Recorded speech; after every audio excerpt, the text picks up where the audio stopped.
Hey guys, welcome to the channel. My name is Sam. This is Bolt from the Blue Tarot. I'm an intuitive reader and I channel messages for your highest good and the highest good of all. I got some of those right here.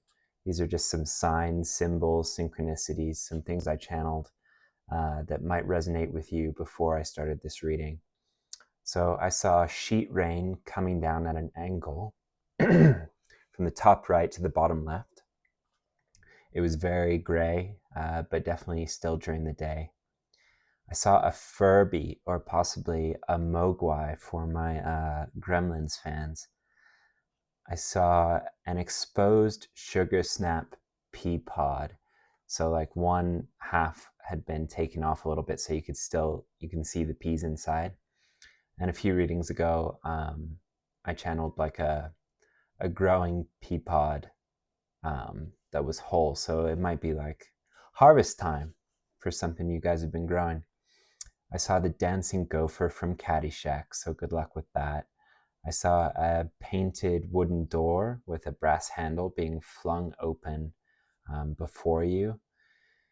It was from right to left being flung open, not by anyone, just an energetic opportunity opening is what it felt like. I saw a Union Jack blowing in the breeze, whole leaf spinach, fresh leafy green kind of spinach. An hourglass, and it was just spinning clockwise. This is something about energetically moving outside of the flow of time. And I asked if there was any more about this, and what I got was an image of someone in a yellow raincoat, like a thick, old-fashioned yellow raincoat in the 60s or the 70s. It was a raincoat with a hood. And then the last thing was the shards of Narsil, which is a sword from Lord of the Rings. So if you are familiar with this and the story behind it, consider the personal meaning to you. The sword was broken, but was kept as an heirloom for a royal line, and I think it's something possibly about some sort of ancestral birthright, the reforging of an identity, possibly when the sword is remade, it's given a new name, and it's symbolic of a breaking of a generational curse. For Aragorn, having the strength that his ancestors did not against the dark power of the ring, possibly the redemption of a lineage. But again, if you're familiar with Lord of the Rings, think about what that means for you and apply it to your situation. All right, guys. Let's get into your reading today. I think we're going to go with wisdom from the epics of Hind. These are stories from the Indian subcontinent. Wow. You guys, Kali's anger. Look at that card.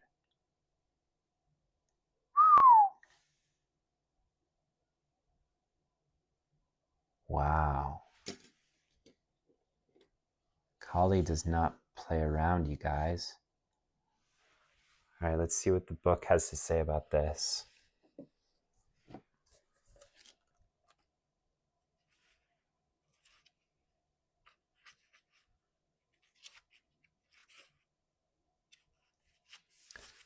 Kali's anger. The goddess Durga rode into the battlefield atop her lion. When she saw the destruction caused by the demons, she knitted her eyebrows in anger. Her focus and her fury transformed her into goddess Kali. Her naked dark blue body quivered with rage. She held weapons in her hands and a garland of skulls around her neck. She sliced through the demons with agility and ease. Then came the demon Raktabija. Every drop of Raktabija's blood that fell on the earth brought forth another Raktabija. Soon there were countless Raktabijas on the battlefield. Goddess Kali attacked him and licked every drop of his blood before it fell on the earth, vanquishing him in the process. As Goddess Kali became intoxicated on his blood, her anger grew exponentially, and so did her lust for killing. Questions to ask yourself. What is making you angry? What are you doing to tackle it? What can you change about yourself to change what you don't like in this world? Are you getting addicted to things, substances, habits, or people that have been hampering your daily life and happiness? So the main messages from this card are: no problem is insurmountable. Approach your situation with a new sense of understanding. Anger is an ally and an instrument of change if used wisely. It is time to take action.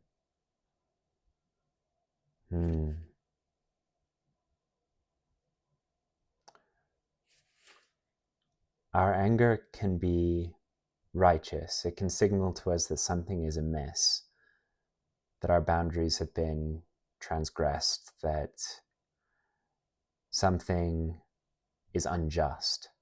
It can be a call to action, but it can also keep us in cycles where we keep creating demons again and again and again through an unwillingness to let go of anger that becomes toxic. Oh, you guys, I'm thinking about those channeled messages. And I'm wondering if this has more to do with the gopher from Caddyshack or the breaking of generational curses. Let's pull another card. I'm interested in getting you a Crystal Connections card.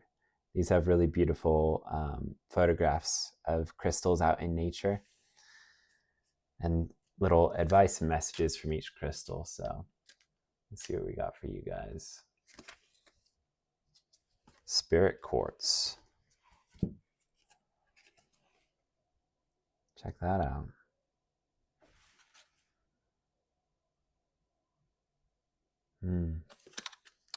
Spirit Quartz. People are receptive to your ideas. This is a great time to work harmoniously with others towards a common goal. Charity work will add new fulfillment to your life. You are on the right path. Speak up. Share ideas that will manifest a better tomorrow. Find joy in the company of your family, especially your siblings. Look for the magic and beauty that surrounds you each day.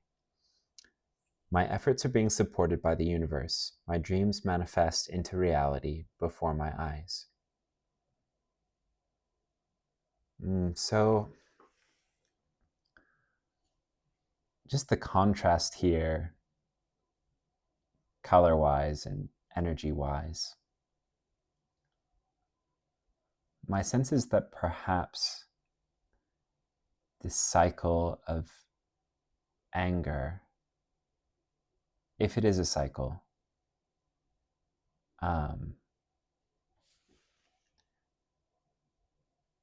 maybe preventing you from seeing some beauty, or preventing you from a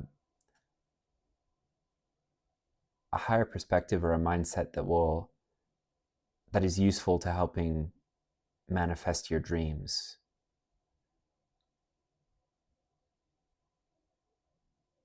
Because when we're blinded by this, we forget that we even have this. We pour our focus and our energy in it. Where your focus goes, your energy flows. So perhaps there's a reminder here about, like, you may be very justified in your anger. It is totally valid, but it may also not be useful to perpetuate it.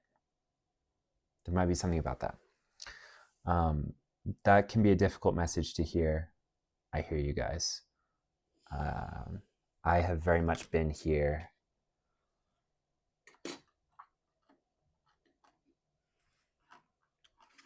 Very much been here.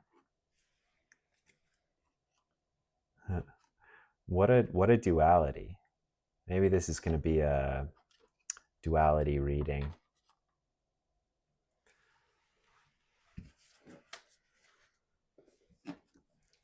Let's see what's going on for you guys. Got some Modern Witch Tarot.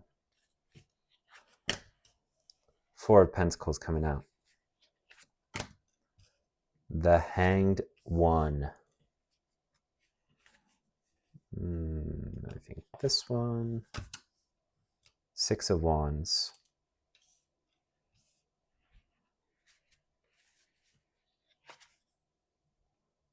Two of Wands.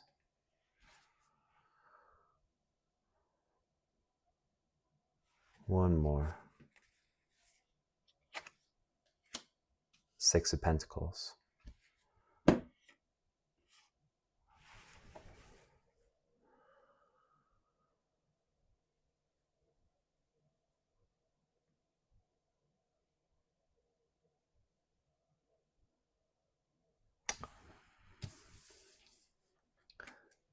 So at the beginning here, I think this is, the Four of Pentacles can be a bit miserly in its negative polarity. But there's something about miserliness that is just like a habitual pattern, like a groove in our brain that we can't escape, like anxiety or depression. It's a kind of a obsession about the consolidation of material resources, about the conservation of them.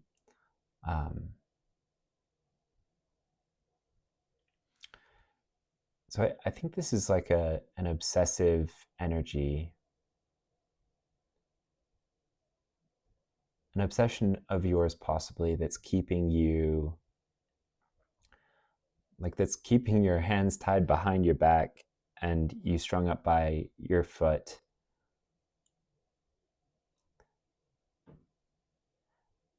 I feel like this is kind of the universe saying, like, we want to help you out so badly, but our hands are tied so long as your focus is on this, so long as your energy is obsessive, so long as you keep creating. It's like you keep spawning these demons via your own focus.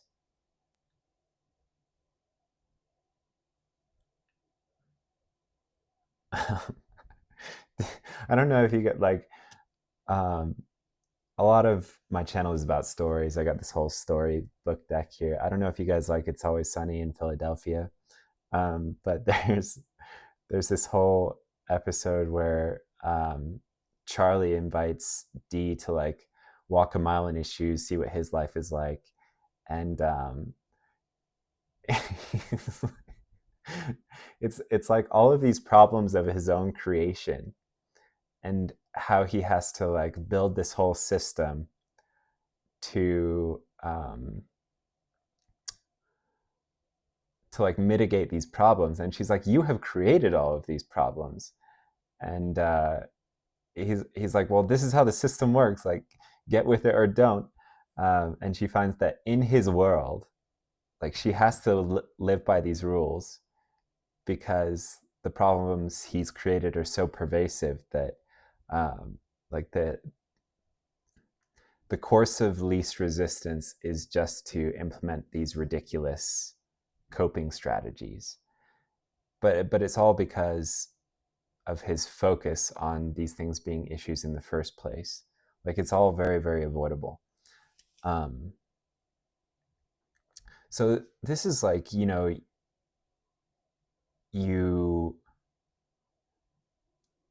maybe it would be healthy to energetically cleanse. So you get crystals to help you with that. But then you get obsessed about how cleansed the crystals are. And every day, the crystals that are supposed to be cleansing your environment, you're obsessively cleansing. So it's like this, like stacking problems, possibly. Obsessing. That obsessive energy might be driving that.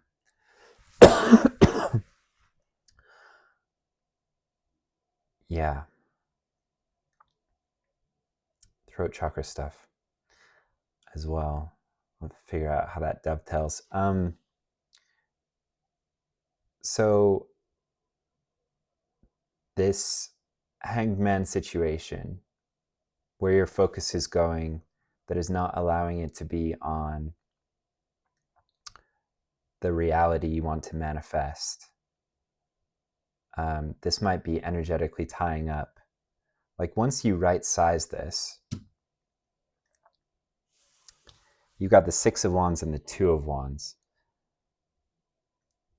I'm getting this as a mental victory in a situation like this. And guys, like I'm very much here with you. There are certain neurodivergencies that I feel can lend themselves to neuroses or like more neurotic thinking about this stuff. We can get trapped in cycles. So you are not alone in this, but it's very much an internal battle. And once you can transcend this, like there is victory and celebration waiting for you. The world is your oyster, kind of a deal. What I'm getting is like, your cup overfloweth. You know, you once you overcome this internal battle, you'll be so abundant energetically that there will be enough to spare for everyone.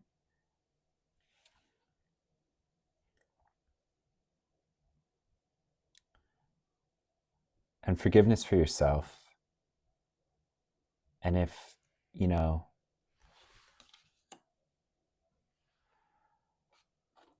I'm getting for you guys, this isn't necessarily anger. It could be more of the obsessive energy where she like kills a demon and more spawn, and like this perpetuating, spiraling cycle.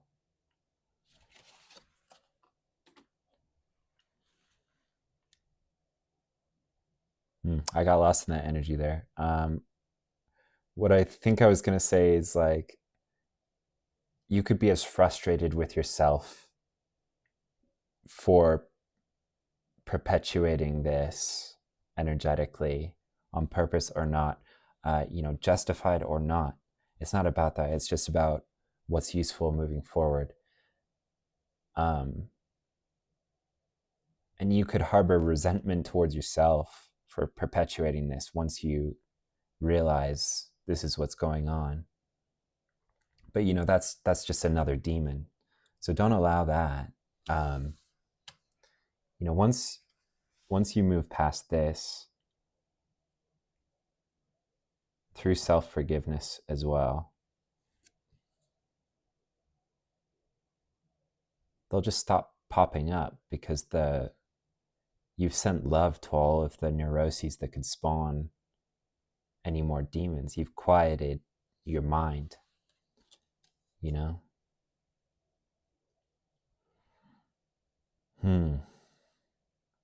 All right, guys, let's get some stories. Some stories for you today. I hope everyone's doing well. January, not always the brightest month here in the Northern Hemisphere.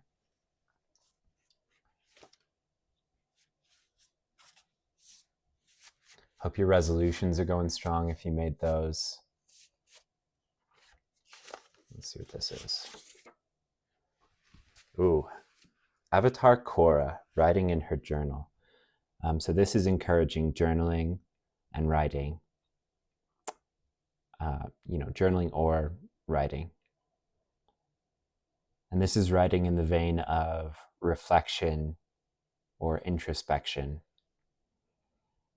So this encourages you to journal about yourself and your story. This will help you appreciate your growth, accomplishments, and discern and summarize any lessons learned.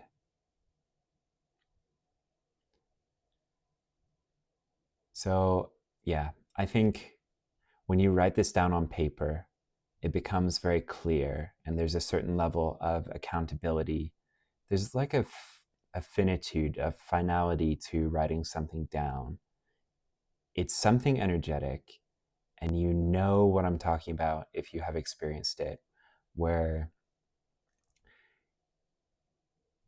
before you write it down, it is like that gopher in Caddyshack, like just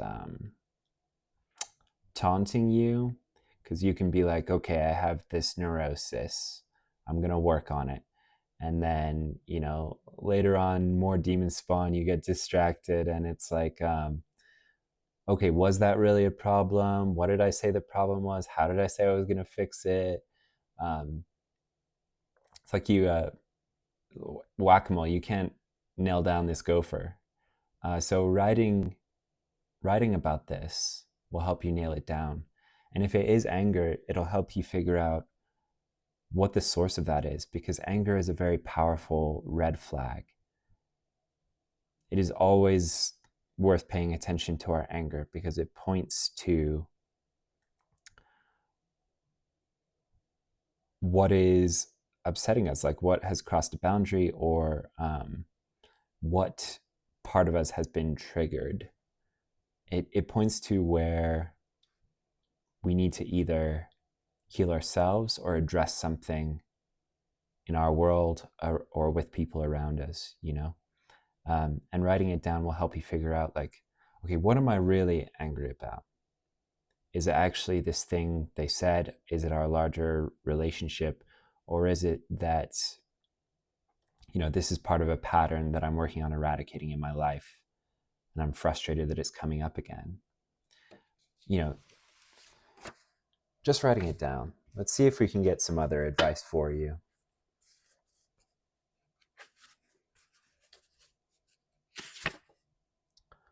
Doc Brown, Marty, the DeLorean, and the flux capacitor in the mall parking lot.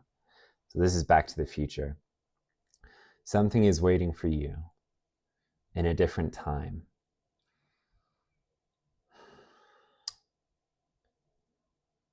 So I think in the context of this reading, this card is encouraging you to change the past through reframing your mindset, your perception of it, and working on releasing any like victim mentality that's keeping you in cycles.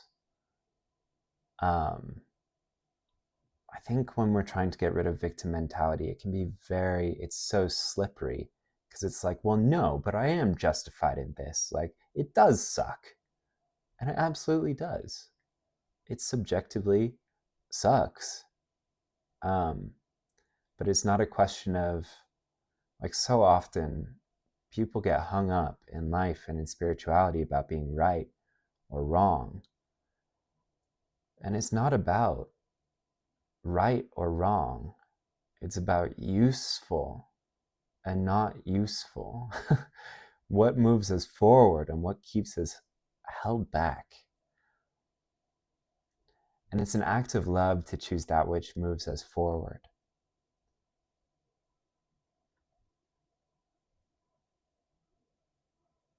It's difficult to shift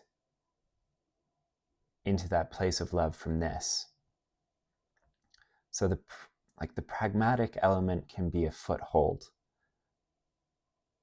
to say, like, no, I'm angry, and not just that I'm angry, but I'm angry and I want change, and this is how, and I give myself permission to create this change, and that comes from love. Boom. We transmuted it. We moved it along the scale from hate to love. So yeah, choose a different future for yourself. And this can be like, I think when people hear that, they're like, ideal partner, new home, new job. It's like, no. I just mean energetically, how will you move forward in the future? This is choosing a different future, because choosing that energy will bring in much better things, manifestations in the 3D outside of you, but it's making the energetic choice first.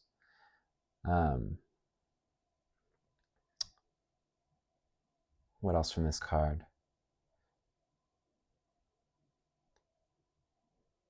Yeah, this might be this could be a huge leap from what you're used to. This might be imagining a completely new path for yourself. And it might involve forming some new neural pathways. So if there are any methods of consciousness expansion, like any ways that you can shake the snow globe that you know work for you, that you come away from feeling like, after I did that breath work or whatever, I feel expanded. What expands you? Court those states. Use them to cultivate. If not, like, it's very hard to just step into the energy of unconditional love. Much easier said than done. And it can be something that you have to work up to. But if not that, then pragmatic next steps. It's just like this energy of being willing to drop the anger or the repetitive cycle, the neurotic energy. It's a habit of mind as much as anything else. Get into the state where you can expand, you can form new neural pathways, and then choose differently. And you start to make these different choices. It's like one neuron firing at a time, and slowly, different choices every day until you're in a completely different life. And you're a completely different person. I heard a reader say, like, people are going to say that you're losing your mind. Well, you are. You're losing your mind to get a completely different one. And that resonated so much. It's not that you lose your grip on reality, but you choose a different mind. Like, your brain also changes, but the mind, the way that you relate to the world and to self. We change it when we choose to drop this like loop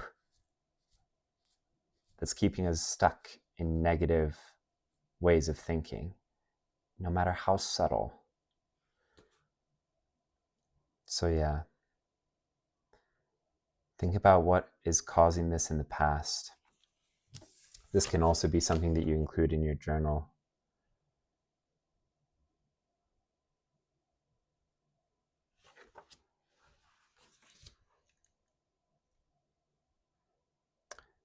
Yeah, and just remember, letting go of this anger is an act of love for yourself. When we think about love, we can tend to think of it as altruistic.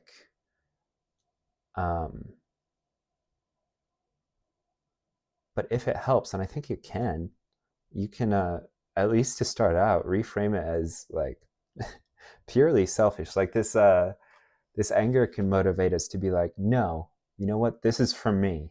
And that's a great place to start. You do it for yourself, and then it allows you to do it for other people.